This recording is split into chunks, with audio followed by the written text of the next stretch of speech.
ርዕሰ መስተዳድር በዚህ መድረክ ንግግር እንዳሰማ ስለጋበዙኝ ከፍ ያለ ምስጋና አቀርባለሁ። ብፁዕ አቡነ ሳዊሮስ የጠቅላይ ቤተ ክህነት ዋና ስራ አስኪያጅ፣ ብፁዕ አቡነ ዮሐንስ የማዕከላዊ ጎንደር አገረ ስብከት ሊቀ ጳጳስ፣ ብፁዕ አቡነ ሚካኤል የደቡብ ጎንደር አገረ ስብከት ሊቀ ጳጳስ፣ ብፁዕ አቡነ መቃሪዎስ የምዕራብ ካናዳ ሀገረ ስብከት ሊቀ ጳጳስ፣ የተከበሩ አቶ አገኘሁ ተሻገር የፌዴሬሽን ምክር ቤት አፈ ጉባኤ፣ ክቡር አቶ ተመስገን ጥሩነህ የፌዴሪ ምክትል ጠቅላይ ሚኒስትር፣ ክቡር አቶ አረጋ ከበደ የአማራ ብሔራዊ ክልላዊ መስተዳድር ፕሬዝዳንት፣ ክቡራን የፌዴራልና የአማራ ክልል ከፍተኛ መንግስት የሥራ ኃላፊዎች፣ የኢትዮጵያ ኦርቶዶክስ ቤተክርስቲያን የቅዱስ ሲኖዶስ አባላት፣ የተከበሩ አቶ ቻላቸው ዳኘው የጎንደር ከተማ ከንቲባ፣ ክቡራን ሚኒስትሮች፣ አቶ መላኩ ዲያቆን፣ ሁላችሁም የተከበራችሁ የሰሜን፣ በደቡብ፣ በምስራቅ፣ በምዕራብ የምትገኙ የጎንደር ከተማ ነዋሪዎች፣ የጎንደር ከተማ ታሪካዊና መንፈሳዊ ታላቅ በዓል የሚከበርበት ዕለት ዛሬ ነው። በተለይ የጥምቀትን በዓል ለማክበር ራቅ ካለ ቦታ መጥታችሁ በመካከለኛችን የተገኛችሁ በውጭ የምትኖሩ ኢትዮጵያውያን እንኳን ተገናኘን ለማለት እፈልጋለሁ። And ambassadors, members of the diplomatic corps, distinguished visitors from all corners of the world, it is a great pleasure to have you here in a very epic and splendid moment of the Ethiopian Orthodox Church. Thank you for honoring us with your presence. It means a lot to us. Yesterday I met a group of visitors from Portugal, and I would like to say obrigado. Thank you for coming. በታላቁ የጥምቀት በዓል በመካከላችሁ እንድገኝ ስለጋበዛችሁኝ ከፍ ያለ ምስጋና አቀርባለሁ። በድጋሚ እንኳን ለጥምቀት በዓል አደረሳችሁ።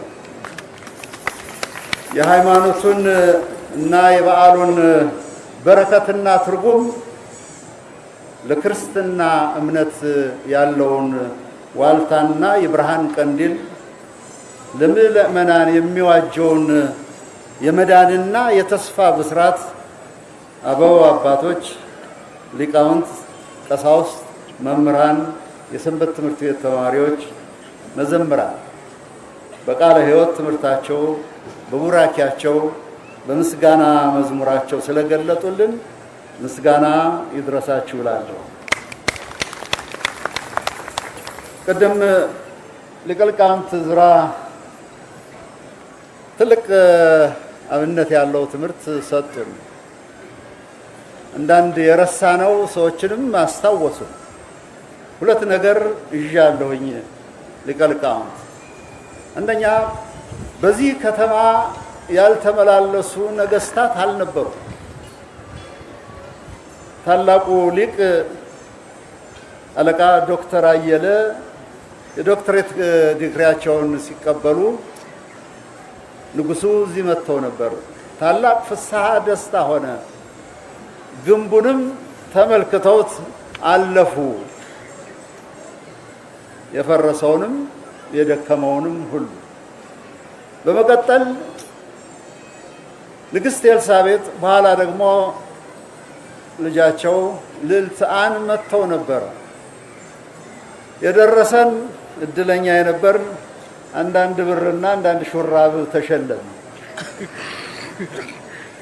ህንፃውንም አይተውት አለፉ በመገረም በመደነቅ ከነርጅናው ከነእድሜው ብዛት። እውነት ነው።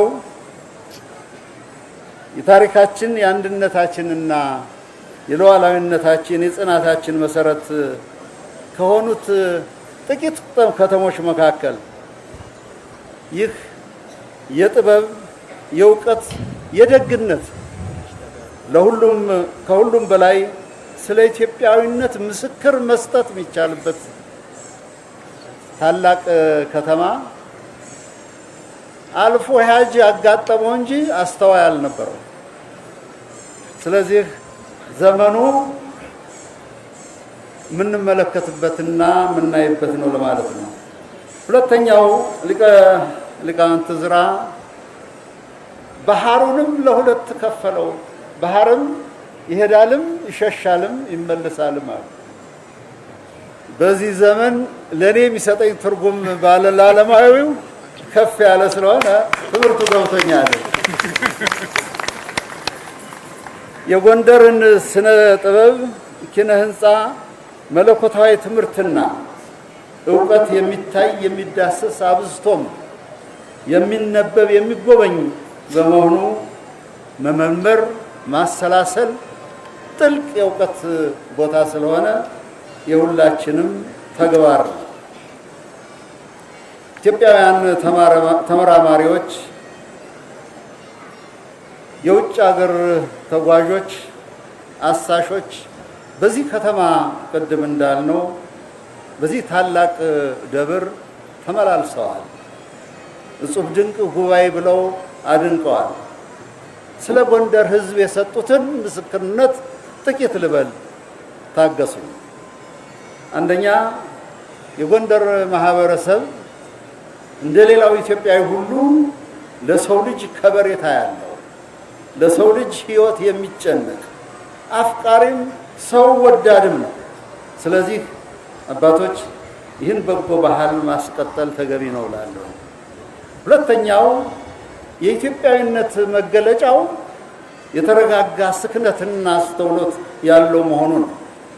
ኢትዮጵያ ማመዛዘን ክፉን ተበጎ የሚለይ በትዕግስትና በአርምሞ በጥሞና ካሰበበት መድረስ የሚያስችል ትውልድ አላት።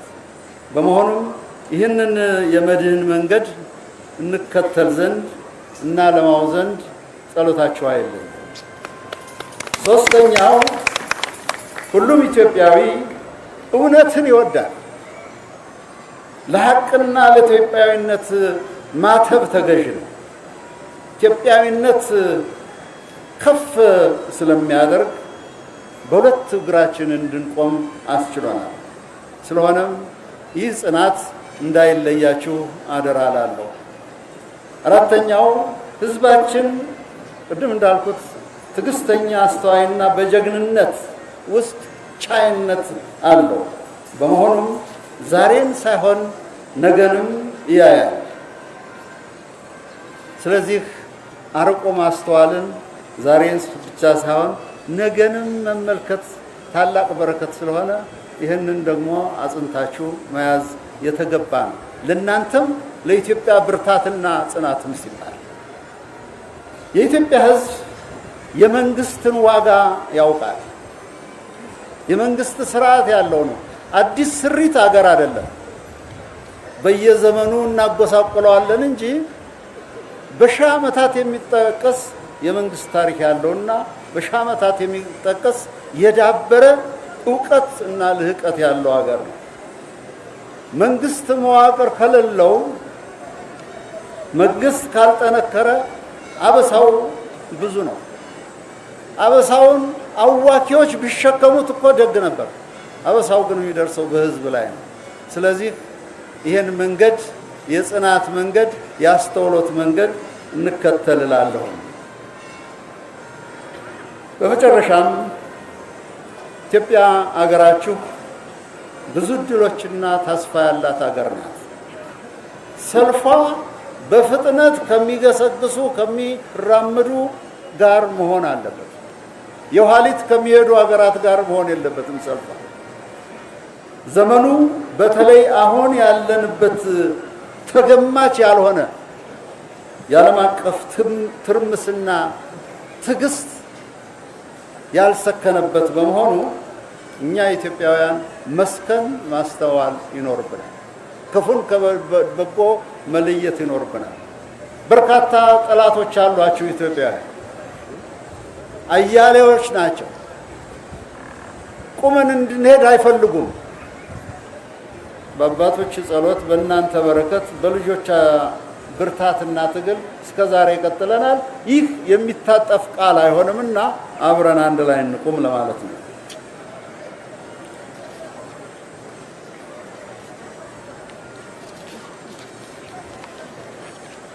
በትናንትናው ዕለት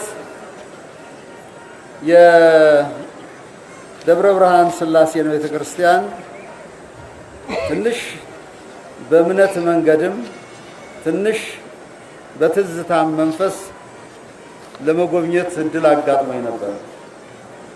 አባ ተስፋ ጊዮርጊስ አስጎብኝተውናል።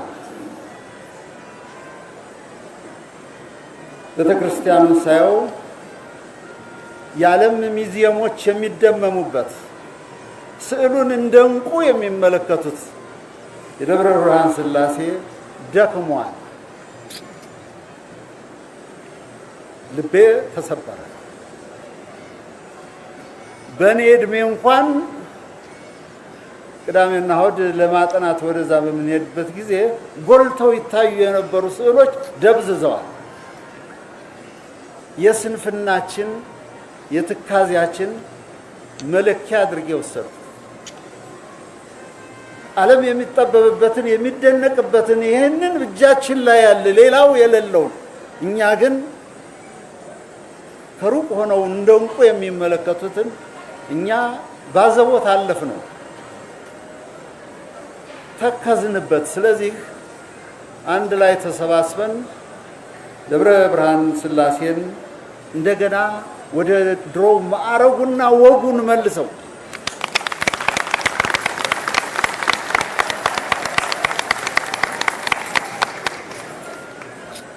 ለዚህ ቃላችን እንሰጣለን። ገንዘቡ ለማደስ ጫን ያለ ገንዘብ እንደሆነ ተረድቻለሁ። ግን ለታሪክ ለቅርጽ ያልሆነ ለምን ይውላል? ስለዚህ አብረን እንሰራዋለን ለማለት ነው። ዲያቆን ዳንኤል በዚህ ዙሪያ እየተጋ ስለሆነ ድጋፋችን አይለይህም ለማለት ፈልጋለሁ። ይህ ካልሆነ በስንፍናችን ዓለም ይዛበትብናል፣ አምላክም ይገስጸናል። ስለዚህ አባቶች ፈጥነን እንድረስለት ለማለት ነው። የዛሬ ዓመት እዚህ በመጣሁበት ጊዜ እንንቃ እንትጋ፣ ዘመኑ እንጠቀምበት ብዬ ነበር። በዓመት ውስጥ ያየሁት ለውጥ የሚያስደምም ነው። የእናንተን ብርታትና ጽናት የሚያሳይ ነው። ሐሳብ፣ ታሪክ፣ ትውልድ፣ አመራር ሲስማማ እንዲህ መልካም ነገር ይፈጽማል። ስለዚህ ይህን ያደረጉ ክቡር ጠቅላይ ሚኒስትር ዶክተር አብይ አህመድ ሌሎች ሲመላለሱ እሳቸው በአርምሞ ነው የተመለከቱት። ብዙዎቻችን የብዙ ዓለማትን ቦታዎች ጎብኝተናል፣ ተመልክተናል። እንዴት ጠብቀው እንዴት ያሳምሩታል።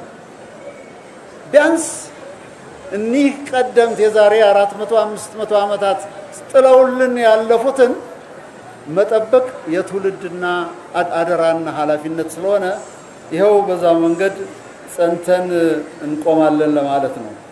ስለዚህ ክቡራትና ክቡራን አሁንም ጎንደርን ለማዘመን ከዚህ በፊት በመገናኛ ብዙሃን እንደሰማችሁት ከ2 ቢሊዮን ብር በላይ አዋተናል። ለዚህ ተግባር የተጉ የደከሙ በእግራቸው ቆመው የተማጽኖ ያክል የለመኑ የጎንደርን መታደስ ሁሉ በበረከታቸው ለዋጁ ከፍ ያለ ምስጋና አቅርቡልን። ይህ ከተማ ፈዟል ይባል ነበር። ትጉህ ልጆች ካሉት ግን መፍዘዝ ሳይሆን ተስፈንጥሮ መሄድ እንደሚችል አሳይተውናልና ተቻላቸው ከፍ ያለ ምስጋናዬን አቀርባለሁ። እንግዲህ በአምላክ ፈቃድ የዛሬ ዓመት ስንመለስ በጥፍ ድርብ ጎንደር አሸብርቃ እናያታለን። ወገኖቼ ዘመኑ የእድገት ዘመን ነው። ዘመኑ የትግል ዘመን ነው። የአቅራቢያ ትግል ብቻ አይደለም፣ ከሩቅ የሚስፈነጠረው አያሌ ነው። ግን የሚያስገመግመው አስፈሪ የዓለም ዘመን በኢትዮጵያዊ ጽናት እንደምንወጣው ላረጋግጥላችሁ እወዳለሁ። ሐሳባችን ሩቅ ነው። ሐሳባችን ልማት ነው። ሐሳባችን ታፍራና ተከብራ የምትኖር ኢትዮጵያን ማጽናት ነው። ከዚህ በላይ ምንም ነገር የለም። በትምህርታችሁ